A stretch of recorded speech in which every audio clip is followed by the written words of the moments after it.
Un DC-10 con 296 personas a bordo da volteretas por la pista y se rompe en pedazos. Parecía que el avión hacía tirabuzones por la pista.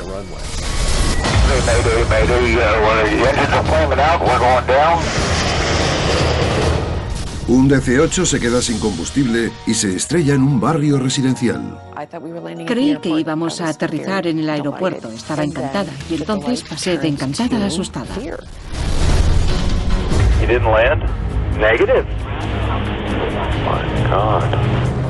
Los problemas climatológicos hacen estragos en el aire.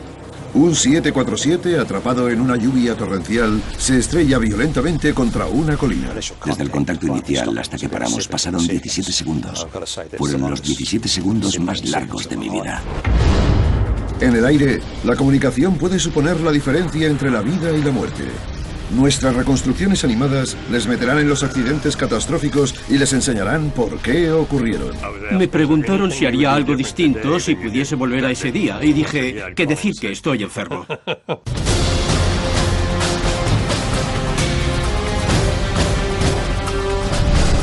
¿Por qué se estrellan los aviones? Crisis en el cielo.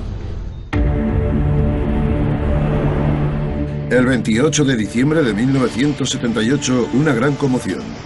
Un DC-8, United Airlines, se estrella en un barrio residencial de Portland, Oregón, apenas a algo más de 9 kilómetros del aeropuerto. La pasajera, Amy Ford Connor, que entonces tenía 17 años, vuelve al estado de Washington, donde va a terminar su último año de instituto. Fue como cuando tocas tierra y botas un poquito, era igual. Pensé que íbamos a aterrizar sin problemas. Es un final de pesadilla, para un vuelo que empezó como puramente rutinario. El vuelo 173 de United despega desde Denver a las 2:47 de la tarde. A bordo van 189 personas. El primer oficial tiene los controles. Era justo después de Navidad. El avión iba a tope. Todos volvíamos a donde volviésemos después de las vacaciones. Era un vuelo normal y corriente hasta que empezamos a realizar la aproximación final al aeropuerto. La primera vez que me di cuenta de que algo iba mal fue cuando oímos un ruido muy fuerte y el avión dio una sacudida. El ruido que oyeron sobre las 5:10 de la tarde es el sonido de un lado del tren de aterrizaje del avión poniéndose en posición.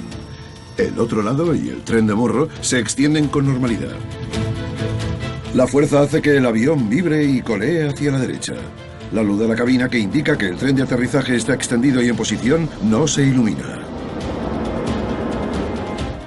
Cuando el tren de aterrizaje, que es hidráulico, se extiende en una situación normal, lo hace a un ritmo concreto, con mucha suavidad. En el caso del vuelo 173 de United, lo que pasó es que cayó y con mucha rapidez, y uno de los demás componentes del tren de aterrizaje se quedó suelto y dañó el cableado que cierra el interruptor y enciende la luz. El capitán, Malvern McBroom, piloto veterano de United, no quiere aterrizar hasta asegurarse de que el tren de aterrizaje está en posición. Es porque, si no aguantase al tocar tierra, el avión podría sufrir daños graves y los pasajeros podrían salir heridos. El capitán quiere tiempo para identificar y resolver el problema. El piloto nos dijo por megafonía que teníamos problemas con el tren de aterrizaje y que seguiríamos un rato más en el aire, que era un problema muy normal y que no nos preocupásemos. El capitán McBroom tenía mucha experiencia. Contaba con miles de horas de vuelo, incluyendo más de 5.000 como capitán del DC-8 que llevaba esa noche. Era el señor experto en DC-8. Eso pudo hacerle creer que si se miraba un poco más los manuales y hablaba con los de mantenimiento, averiguaría si el tren de aterrizaje aguantaría. A las 5:14 de la tarde, Control Aéreo sabe que el vuelo 173 de United tiene problemas. El control de aproximación de Portland le da permiso al avión para que adopte un rumbo de espera, que es lo que hace durante la hora siguiente. Mientras, el capitán mantiene un estrecho contacto con la tripulación de la zona de pasajeros.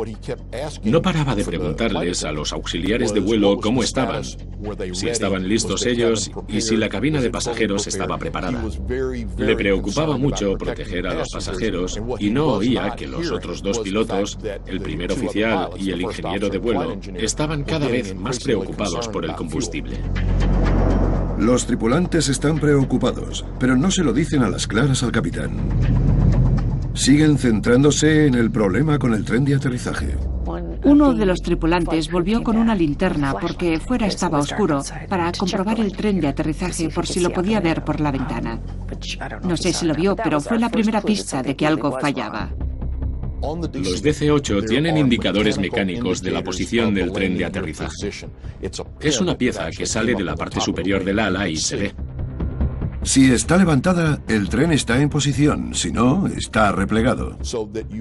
Así tienes una indicación mecánica para verificar o desmentir lo que te dice la luz de la cabina de la posición del tren de aterrizaje. Cuanto más tiempo se pasa el avión en espera, más se alarman el primer oficial y el ingeniero de vuelo por lo del combustible. A las 5:50, a casi 29 kilómetros al sur del aeropuerto, uno de ellos habla, pero con poca convicción. El ingeniero de vuelo miró los indicadores y dijo que no había suficiente, que iban a ir muy justos. Pero en la época anterior a la CRM, no le discutías a tus superiores. CRM son las siglas inglesas de gestión de recursos de la tripulación, la formación que dan todas las aerolíneas para mejorar la comunicación entre los tripulantes. La CRM acaba con las barreras comunicativas entre los tripulantes del avión. Permite que los pilotos actúen en equipo y encuentren una solución en común, en vez de sacar una solución individual. Antes de la CRM, el capitán era el único que decidía en la cabina. Solo podías hablar con él si tenías que decirle algo técnico. Era muy difícil para los tripulantes de menor rango enfrentarse a un capitán veterano, y a la gente le costaba mucho criticar. El primer oficial y el ingeniero de vuelo soltaron alguna que otra indirecta, pero no dijeron nada a las claras. No dijeron, capitán, nos quedamos sin combustible, hay que ir al aeropuerto ya mismo. El DC-8 salió de Denver con más de 21.000 kilos de combustible. A las 5:55 solo quedan 1.814. Pero el capitán aún cree que van a poder llegar al aeropuerto. Los pasajeros no saben nada del problema del combustible. Lo que les preocupa es la posibilidad de aterrizar bien. El piloto dijo por megafonía que íbamos a aterrizar dentro de 5 minutos, que era la aproximación final, y que cuando faltasen 60 segundos nos avisarían para que nos preparásemos para el aterrizaje de panza por si acaso. Pero nunca llegó a dar ese aviso. A las 6:03, Control Aéreo quiere saber cuándo van a empezar la aproximación. El capitán McBroom dice, y citamos, supongo que dentro de otros 3 o 4 o 5 minutos. Pero el vuelo 173 de United no tiene tanto tiempo. A continuación, sin combustible y sin opciones. Cada vez estaba más claro que no iban a llegar al aeropuerto, así que pasaron a preguntarse dónde iban a aterrizar. Creí que íbamos a aterrizar en el aeropuerto, estaba encantada. Y entonces pasé de encantada a asustada.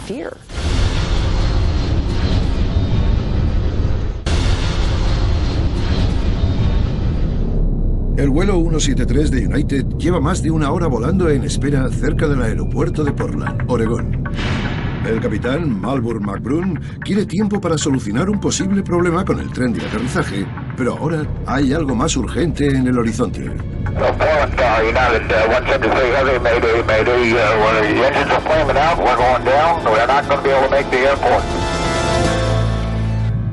Cuando el piloto se pone en contacto con control aéreo, los pasajeros empiezan a ser conscientes de la creciente gravedad de la situación. Las únicas luces encendidas eran las de lectura. Algunos se dieron cuenta de que algo iba mal y nos gritaron que agachásemos las cabezas. El avión se ha quedado sin combustible y se acerca a toda velocidad a una zona residencial. El capitán McBroom se dirige hacia la única zona sin iluminar que ve, entre las casas. El avión evita por los pelos un edificio de viviendas. Creía que íbamos a aterrizar en el aeropuerto. Estaba encantada. Y entonces pasé de encantada a asustada. Porque no sabía qué pasaba. Parecía que la cosa no iba a acabar nunca. Cuando el avión atraviesa los árboles, la sección frontal se desprende violentamente. No fue hasta que dejamos de movernos que me di cuenta de verdad de lo serio que era lo que había pasado. El avión está destrozado. 10 personas, todas sentadas en la sección frontal que se ha separado, mueren por el impacto. Los demás pasajeros están aturdidos. Hacía mucho frío, aunque cuando estás llena de adrenalina ni te das cuenta de esas cosas. Salimos del avión y estábamos en un barrio que nadie sabía dónde estaba. Estábamos todos en plan, ¿y ahora qué? El avión de 4 motores cayó a 8 kilómetros al sureste del aeropuerto. Evitó un edificio de viviendas, pero derrumbó 2 casas vacías. Al llegar, los investigadores de la Junta Nacional de Seguridad del Transporte concluyen que no hay fuga de combustible, ni indicadores de combustible rotos, ni ningún problema con el avión. Entonces, ¿por qué se quedaron secos? La respuesta la tiene el registrador de voz de la cabina. Cuando escuché la grabación por primera vez, me di cuenta de que teníamos que dar explicaciones y de que el accidente no tendría que haber pasado. El doctor Al Diehl, por aquel entonces especialista en factor humano de la Junta, no puede evitar darse cuenta de que el registrador revela un parecido perturbador con otros accidentes recientes. El gigantesco TriStar dejó un rastro de 800 metros de restos en el pantano. Revisamos el accidente de los Everglades de Eastern Airlines, en el que murieron más de 100 personas. La cosa empezó con la luz del tren de aterrizaje. La tripulación se distrajo y se estrelló en el pantano. Irónicamente, un año antes de lo de Portland, pasó lo mismo con otro DC-8 de United, que le saltó la luz del tren. Fueron a identificar el problema y se estrellaron contra una montaña.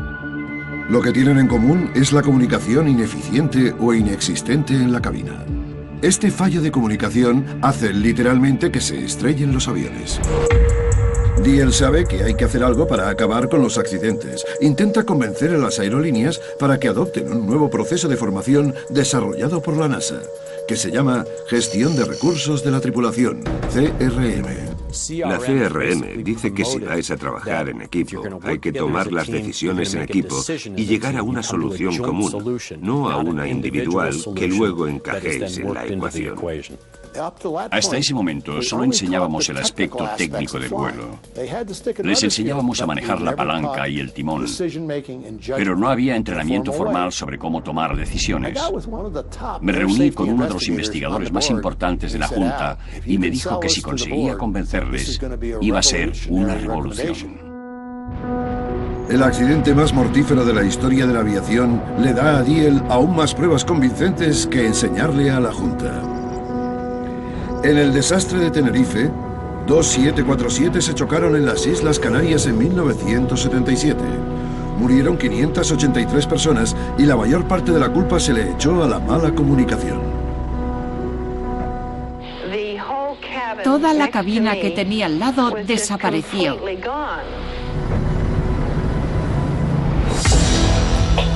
Menos de 6 meses después del accidente de Portland, la Junta publica su informe definitivo. Causa probable. El capitán no vigiló como debía el estado de combustible del avión y no hizo caso a los avisos de la tripulación. Factor contribuyente. Los otros 2 tripulantes no consiguieron transmitirle sus preocupaciones al capitán. El 95% del éxito del vuelo depende de la comunicación en la cabina. El vuelo 173 de United trae cambios. La AFA, la Administración Federal de Aviación, aprueba las recomendaciones de CRM del Dr. Diehl. En 1981, United Airlines pone en marcha el primer programa de entrenamiento de CRM del sector. Lo de United fue fácil. Hay que recordar que acababan de perder 3 aviones en accidentes mortales. Así que los directivos estaban más que dispuestos a apuntarse y enseguida se gastaron el dinero en poner en marcha el curso. Como recuerda el veterano capitán de United, Al Haynes, al principio hubo cierto escepticismo respecto al programa. Los capitanes que lo necesitaban no lo querían. No querían hacerlo. Creíamos que era una pérdida de tiempo, hasta que empezamos a meternos en harina y entendimos por qué era importante. El capitán Haynes no puede saber que unos pocos años después, el entrenamiento para mejorar la comunicación entre los tripulantes le ayudará a superar una de las situaciones más terroríficas en las que puede verse un piloto: la pérdida catastrófica de control de un jumbo.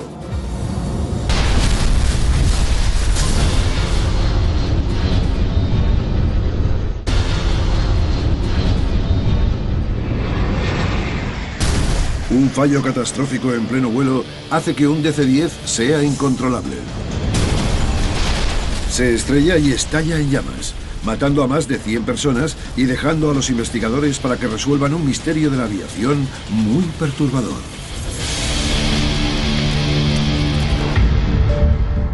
...19 de julio de 1989... El vuelo 232 de United Airlines despega hacia Chicago desde el aeropuerto internacional de Stapleton, en Denver. El primer oficial, William Records, que cuenta con 20.000 horas de vuelo, tiene los mandos. Le acompañan el segundo oficial, Dudley Dvorak, con 15.000 horas. Y el capitán Al Haynes, que tiene 27.000 horas. 7.000 en el DC-10. Siendo un día veraniego perfecto y con 3 pilotos con gran experiencia en la cabina, no debería haber problemas. Nubes dispersas, buena visibilidad, aire suave, el tiempo era de primera. El vuelo iba a las 1000 maravillas. El servicio iba bien y todos trabajábamos en equipo. De golpe hubo una explosión. Una explosión enorme y muy fuerte. Pero el pasajero, Rod Vetter, viajero veterano, ni se inmuta. Al principio pensé que era una bomba, pero me di cuenta de que no había habido despresurización, así que no podía ser. Pensé que seguramente había estallado un motor y me dije que vale, que igual habíamos salido un poco tarde, pero que íbamos a llegar a Chicago a tiempo, porque los DC-10 pueden volar con 2 motores. La explosión ocurre a las 3:16 de la tarde, 1 hora y 7 minutos después del despegue. El avión está a 10.000 metros sobre Alta, Iowa. Tras la explosión, el avión empieza a vibrar y a dar sacudidas. Los pilotos ven que el motor número 2 ha fallado. Empecé a darme cuenta de la gravedad del asunto cuando volvió la tripulación para intentar mirar por las ventanas de los pasajeros y ver qué pasaba, en qué condiciones estaba el avión. Viendo a la gente de la tripulación, se notaba que la cosa era seria. Mientras la tripulación repasa la lista de comprobación de apagado del motor, el primer oficial, Bill Records, que pilota el avión, se da cuenta de que el problema es mucho más serio de lo que creían. Estábamos apagando el motor y siguiendo el procedimiento. Bill dio lo que él llama la llamada de atención del día. No puedo controlar el avión. El avión estaba descendiendo y hacia la derecha. Tenía la guía hacia la izquierda del todo y hacia atrás en el regazo para subir hacia la izquierda al máximo. Eso no se puede hacer. Los controles no se mueven tanto. Ahí dije, ya voy yo. Con pericia experta, el capitán Haynes consigue que el avión se estabilice. Sin la dirección, el avión empezó a rolar y hubiese seguido hasta estrellarse y quedar destrozado si en ese momento Al Haynes no le hubiese dado más potencia al ala derecha y menos a la izquierda. Con ese empuje asimétrico, el ala se elevó poco a poco y el avión se estabilizó. Si no lo hubiese hecho cuando lo hizo, no hubiese podido recuperarse. Pero el vuelo 232 de United sigue teniendo problemas colosales. Los pilotos llaman desde la cabina al teléfono de los auxiliares de vuelo para asegurarse de que la gente de la zona de pasajeros está preparada para un aterrizaje de emergencia. Lo cogí y me dijeron que fuese a la cabina. En cuanto abrí la puerta, el ambiente me dio de pleno. Era en plan, no es una emergencia, es una crisis. La situación es grave. El avión ha perdido todo el fluido hidráulico. El fluido es la corriente sanguínea de los aviones grandes modernos. Sirve para mover los controles de vuelo. Es el músculo que mueve de forma controlada a estos aparatos tan grandes contra corrientes de aire a toda velocidad. Lo manteníamos en el aire, por así decirlo. No lo controlábamos, solo intentábamos que volase. Hacía lo que quería. En pleno caos, un auxiliar de vuelo le dice a la tripulación que hay un capitán de United que es instructor de vuelo de DC-10, en primera clase. Se llama Danny Fitch y se ofrece a ayudar. Pidió que nos dijeran que se ofrecía a ayudar y dijimos que, pues claro, era instructor. En el pasado, la mala comunicación había provocado desastres, pero ahora todas las esperanzas están puestas en que el trabajo en equipo evite una catástrofe. A continuación, los estremecedores últimos segundos del vuelo 232 de United. Hubo un anuncio de que iba a ser un aterrizaje muy difícil.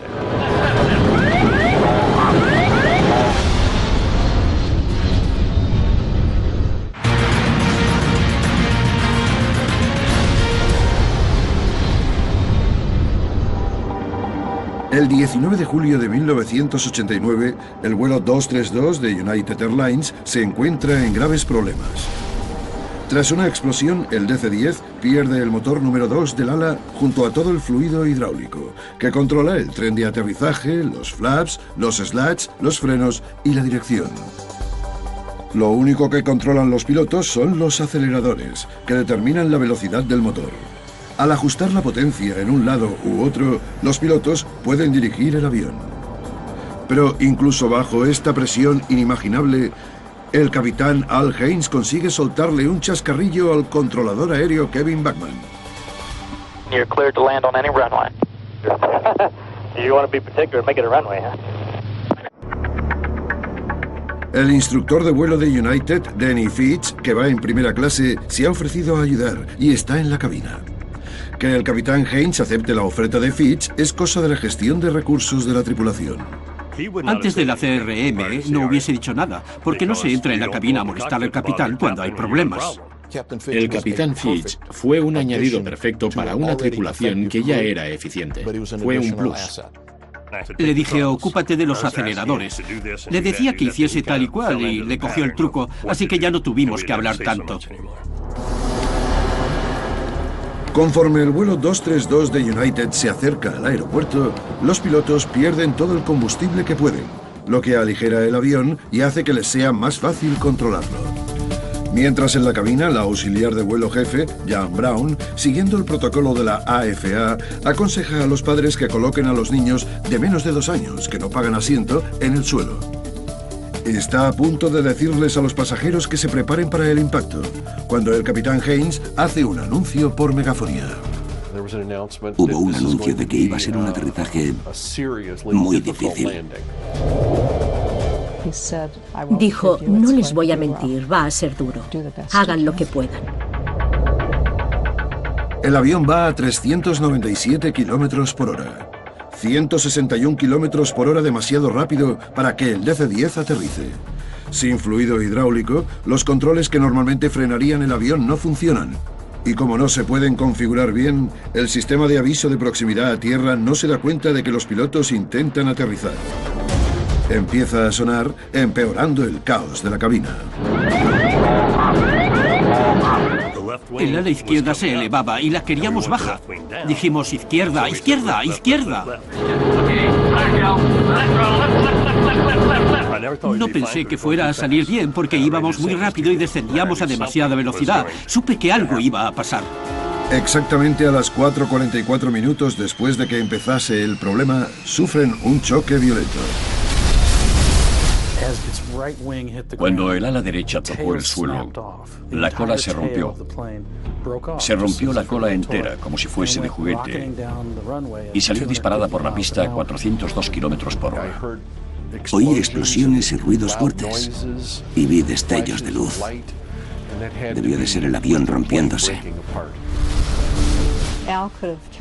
Al nos dijo que iba a ser duro, pero ni en sueños me hubiese imaginado chocar así contra el suelo.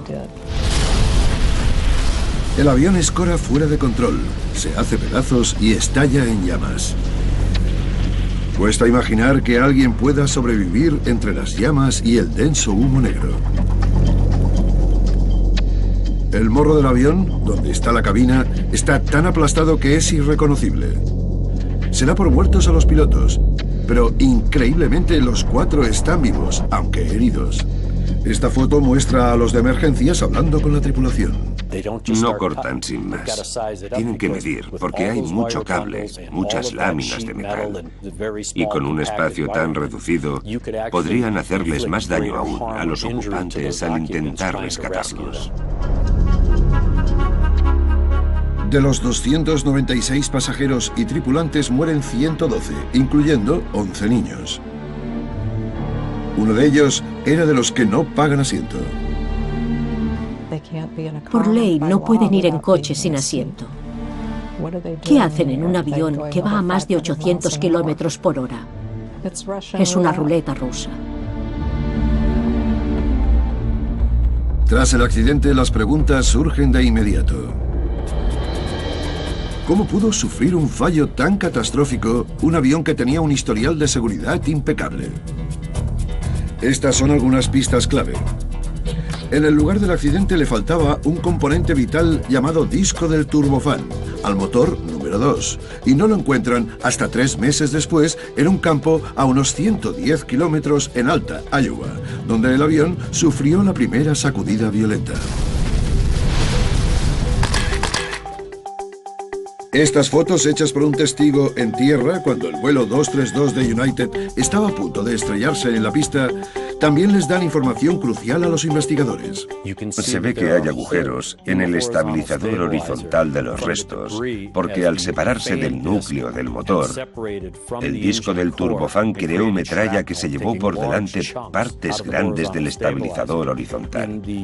En la segunda foto se ve la parte trasera del motor, por donde salió el disco del turbofán.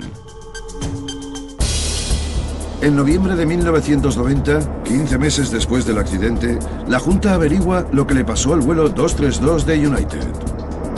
Sobre una granja de Alta, Iowa, el disco del turbofán implosionó, con resultados catastróficos para el sistema hidráulico, la corriente sanguínea del avión. Mandó metralla por todos lados. Y resulta que esta metralla seccionó tubos de los 3 sistemas. La probabilidad estadística de que pase esto es bajísima, pero al vuelo 232 le pasó. Se concluye que el disco del turbofán de titanio tenía una grieta de fábrica. Cada vez que se usa el motor, la grieta microscópica crece. La Junta dice que la causa probable fue que los inspectores de United no detectaron la grieta. United Airlines cuestiona el informe, pero al final la Junta mantiene lo dicho. Supongo que el equipo de inspección de United hizo lo que creyó que era una inspección adecuada y completa, o no hubiesen dicho que el componente era apto para el vuelo. Las pruebas no destructivas son mejores ahora. A raíz de esto supimos que había que mejorar. Debido al accidente, no solo mejora el proceso de inspección, sino que también mejora el proceso de fabricación de los discos de los turbofanes de titanio. Aparte de las lecciones aprendidas, el vuelo 232 sirve de testimonio del trabajo en equipo realizado en la cabina. Ese día se ejecutó a la perfección la gestión de recursos de la tripulación, que se había implementado apenas 8 años antes y que ayudó a salvar 184 vidas que podrían haberse perdido. Me preguntaron si haría algo distinto si pudiese volver a ese día, y dije que decir que estoy enfermo. El equipo tomó decisiones acertadísimas en un avión prácticamente incontrolable. Una sola persona, por mucha pericia que tuviese, seguramente no hubiese podido hacer lo que ellos. A continuación, desgraciadamente ese trabajo en equipo no se pone en práctica 8 años después en la diminuta isla del Pacífico, Guam. Gritaban, estaban quemados, les colgaba la piel de los brazos y la cara.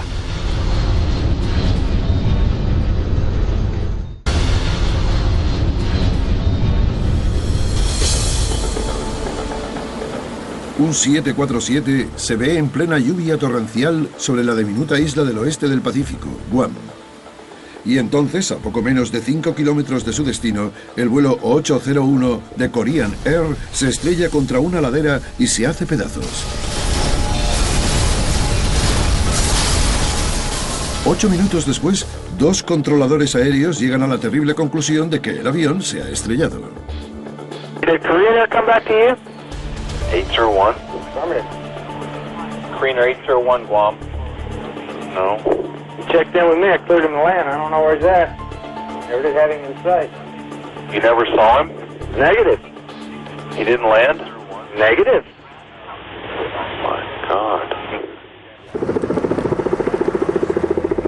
Una de las 254 personas a bordo es Barry Small, de Nueva Zelanda. Al contrario que muchos de los otros pasajeros, que son turistas o van de luna de miel, Small viaja por trabajo, va a ser piloto y mecánico de un enorme barco pesquero coreano. El avión despega de Seúl, en Corea del Sur, a las 10:05 de la noche, hora local, el 6 de agosto de 1997. El vuelo de Seúl a Guam no era nada del otro mundo. Era un vuelo nocturno tranquilo. La media de temperatura anual de Guam es de 27 grados. Tiene un clima agradable, pero también un lado oscuro. Agosto es temporada de lluvias, con una media de 30 centímetros. Cuando el 747 se aproxima al aeropuerto, se topa con una lluvia torrencial que se acerca desde el noreste. Sin embargo, Small, en el asiento 36K, donde el ala derecha no se preocupa. Veía las luces de Guam a la derecha y ascendíamos con el tren principal bajado y también los flaps. Todo me parecía normal. Fui a coger los zapatos y cuando estaba a punto de alcanzarlos, hubo un ruido fuerte y pensé que habíamos aterrizado antes de tiempo. Al tocar tierra, no nos sorprendimos mucho, ni yo ni los pasajeros. Fue firme y ya estábamos en casa. Sorprendentemente, al principio Small ni se da cuenta de que se han estrellado. Pero cuando el 747 escora fuera de control y empieza a hacerse pedazos, comprende lo horrible de la situación. El avión temblaba y la cosa fue a peor hasta que ya no podíamos ni controlar nuestros propios cuerpos. Éramos como muñecos dando tumbos en los asientos. El avión se ha estrellado contra un terreno accidentado llamado Colina de Nimitz, a poco menos de 5 kilómetros de la pista de aterrizaje. Al seguir con su violenta trayectoria, el tren de aterrizaje se da contra un oleoducto, empujando parte hacia la carretera y derramando 3.785 litros de petróleo en el proceso. Calcularon que desde el contacto inicial hasta que nos paramos pasaron unos 17 segundos. Fueron los 17 segundos más largos de mi vida.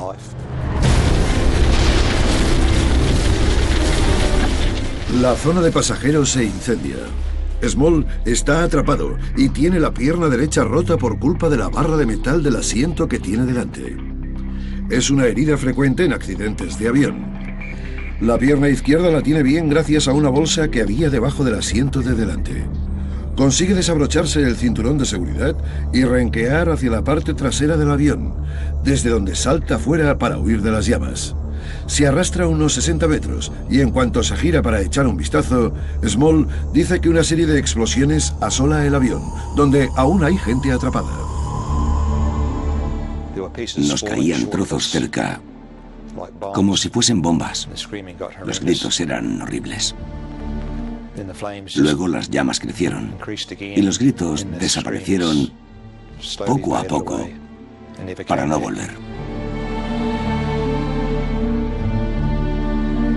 Small ha sobrevivido, pero necesita ayuda con urgencia. Cuando llegamos a unos 400 metros por ahí, nos paramos y fuimos a donde el accidente para ir a donde oíamos los gritos. Se veía el fuego. Carl Gutiérrez, por aquel entonces gobernador de Guam, vive a solo 3 minutos. Va a toda prisa al lugar del accidente junto a miembros de su equipo. Corrí y me encontré a Barry Small con la pierna rota. Se le salía el hueso. Le di algo para que se tapase porque llovía mucho. Estaba tan mal que no se podía tapar los ojos. Los rescatadores llegan 52 minutos después del choque. Para entonces, Barry Small está estable, pero casi todos los demás pasajeros del vuelo 801 de Korean Air es demasiado tarde. A continuación, ¿qué pudo hacer que una tripulación con tanta experiencia confundiese una colina con una pista? Si estás cansado, tomas peores decisiones porque no procesas bien la información.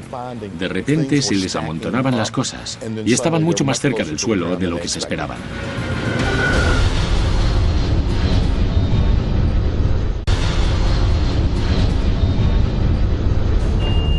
You've got burns, you've got a broken leg. Yeah. Other than that, good as gold. El pasajero Barry Small ha sobrevivido al choque violento de un 747 contra la colina de Nimitz, a poco menos de 5 kilómetros de la pista de aterrizaje del territorio estadounidense de Guam. Más de 200 de los demás pasajeros mueren. En cuestión de horas, la misión de rescate se convierte en una investigación. La Junta se topa con problemas desde el principio. Pues es que se tardaba día y medio en llegar, y una vez allí el terreno era irregular, así que llegar al lugar del accidente era... había humedad y hacía mucho calor. Eran condiciones de trabajo bastante adversas. Como en prácticamente todos los accidentes, no hay una sola causa. Los investigadores descubren enseguida una larga lista de problemas que llevaron al accidente. Para empezar, una ayuda de navegación importantísima. La senda de planeo no funciona porque están reconstruyéndola. La senda de planeo es una señal de radio emitida desde tierra al avión que da una guía vertical electrónica. Junto al localizador, que da guía lateral, los pilotos alinean el avión con la pista. El capitán Park Yeon-chul cuenta con 9.000 horas en la cabina. Tiene experiencia. Sabe que la AFA ha publicado un aviso de que la senda de planeo de Guam no funciona, pero en los últimos 2 minutos y medio de vuelo, la aguja de la senda empieza a moverse. Creía que se movía, porque a lo mejor la senda de planeo sí que funcionaba. Como la senda de planeo no funciona, el vuelo 801 de Korean hace una aproximación de no precisión que es más compleja. El avión se acerca a la pista siguiendo un procedimiento en escalón. Cada escalón tiene una altitud mínima predeterminada sobre la cual tienen que mantenerse los aviones. Pero, según la Junta, el capitán pareció distraerse con la senda de planeo, lo que hizo que el avión descendiese prematuramente contra la colina de Nimitz. Malinterpretaron la configuración de la aproximación y el capitán no llegó a entenderla bien, creo yo. La Junta también concluye que el cansancio desempeñó un papel en el accidente porque empeoró el rendimiento del capitán. Los días anteriores al accidente voló entre 3 continentes. Tenía bronquitis y estaba en plena noche. Si estás cansado, tomas peores decisiones, te funciona peor la cabeza, porque si te puede el cansancio, no procesas bien la información. Aún hay más factores en juego. Agosto es el pico de la temporada de lluvias en Guam.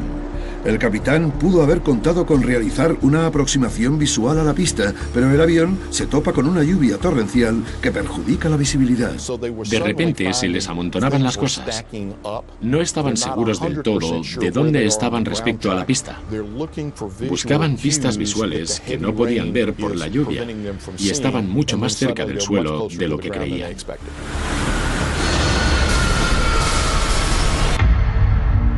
Los crecientes problemas del vuelo 801 empeoran por la mala comunicación de los tripulantes. El primer oficial y el ingeniero de vuelo hacen comentarios que denotan que cada vez están más preocupados, pero son en plan suave. El registrador de voz de la cabina muestra que hasta 40 segundos antes del choque, el capitán sigue confuso respecto al estado de la senda de planeo, pese a que el primer oficial ha dicho por fin que no es utilizable. La tripulación hace caso a lo que dice el capitán pese a que está preocupada. Causa probable. El capitán no ejecutó de forma apropiada la aproximación de no precisión. Y el primer oficial y el ingeniero de vuelo no vigilaron ni comprobaron la ejecución de la aproximación del capitán. Después de escuchar las grabaciones y de consultar toda la información adicional, descubrimos que la cultura de su sociedad influía en el programa de entrenamiento, y por eso los oficiales jóvenes solo le soltaron indirectas al capitán, esperando que no hiciese lo que no debía, que no siguiese la senda de planeo, pero no eran asertivos y no le corrigieron ni tomaron el control del avión para evitar el accidente. Por separado, los problemas podrían no haber sido relevantes, pero juntos, para 228 de las 250 personas a bordo del avión, todos los problemas son mortales. Es la primera vez que el exgobernador de Guam, Cal Gutiérrez, va a la colina de Nimitz desde el accidente. Como muchos de los supervivientes a los que asistió esa trágica noche, espera pasar página y dejar atrás el dolor. Quería ir y ver si aún había espíritus vagando por la zona, porque esa mañana hubo mucho sufrimiento, muchísimo sufrimiento. No he vuelto desde entonces. No he vuelto. Nunca he estado tan cerca como hoy.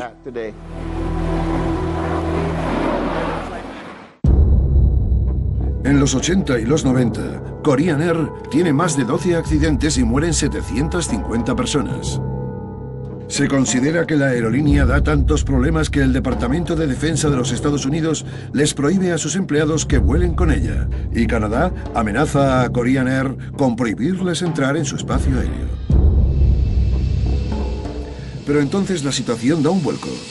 Korean Air contrata a David Greenberg, un piloto retirado reconvertido en vicepresidente de Delta Airlines. Instaura nuevas políticas y procedimientos y renueva desde cero la comunicación en la cabina. Está la cultura nacional, la corporativa y la de los pilotos. No se puede cambiar la cultura nacional, pero como moldea y le da forma a la cultura corporativa a la del piloto, es importantísimo. Los cambios tan increíbles que hubo en tan poco tiempo son impresionantes. Beneficiaron mucho a la aerolínea. La industria ha avanzado mucho desde los tiempos de los capitanes autoritarios y los tripulantes que eran reacios a hacerse oír. Desde que se implementó la CRM, la gestión de recursos de la tripulación, el número de accidentes aéreos ha bajado significativamente. La CRM es una de las razones por las que la aviación actual es tan segura. Es uno de los pasos de gigante que ha podido dar la seguridad aérea, hacer que los pilotos trabajen mejor en equipo. Seguramente sea una de esas cosas que no se puede medir cuantitativamente, pero el efecto que ha tenido en el éxito y la seguridad de la aviación actual ha sido enorme.